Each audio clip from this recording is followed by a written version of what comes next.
Welcome back to Daily Flash. I'm Riesa. Pascal.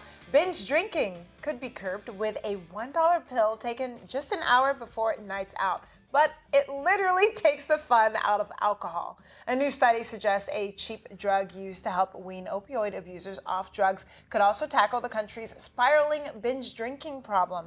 Over the 3-month research period, naltrexone, sold as Riesa, slashed the number of days people drank to excess by more than a quarter. Total monthly alcohol consumption was also cut down by about a third among the group receiving the pill, which cost around $1.60 when bought in bulk. Now, Riesa was consumed 1 hour before drinking sessions, and it works by limiting the release of endorphins, dulling the euphoria caused by alcohol, hence taking the fun out of it. Now, the findings come amid a spike in deaths involving alcohol during the pandemic.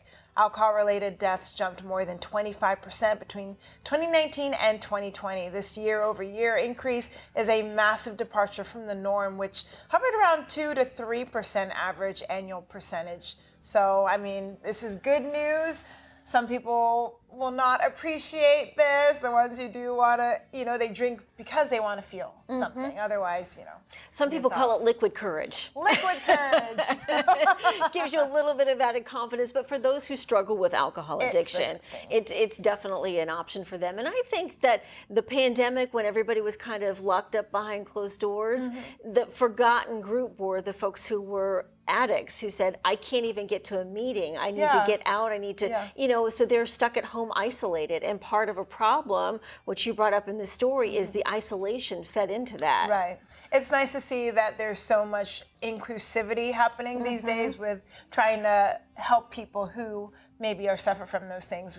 I know tomorrow we're going to talk about mocktails and mocktail bars and things like that. So it's a good thing, I think. Yes, for sure, Absolutely. definitely. Well, a 19-year-old Chinese man has become the youngest ever patient to be diagnosed with Alzheimer's, despite no family history of the disease. The teenager, believed to be from Beijing, had been experiencing symptoms for 2 years, including memory loss, difficulty concentrating, delayed reactions, and reading difficulties. By the time he visited doctors at the Capital Medical University in Beijing, he could not even remember what he had had for dinner the previous day and had to withdraw from his final year at high school. Tests and scans revealed that part of his brain that plays the role in cognition had shrunk incredibly. He also showed damage to his temporal lobe and elevated levels of a protein called tau, both hallmarks of Alzheimer's disease.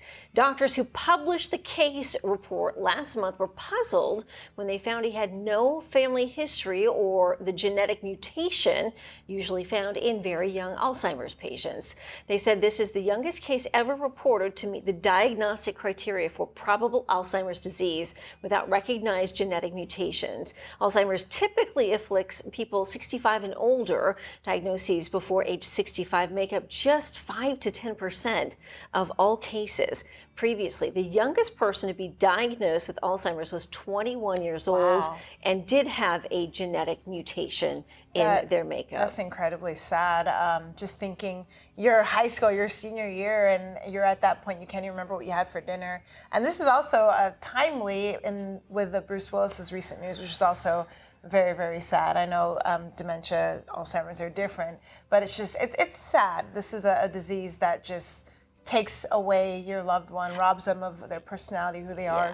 And so much we still don't know about it. In his case, he has no family history of it, no genetic disposition.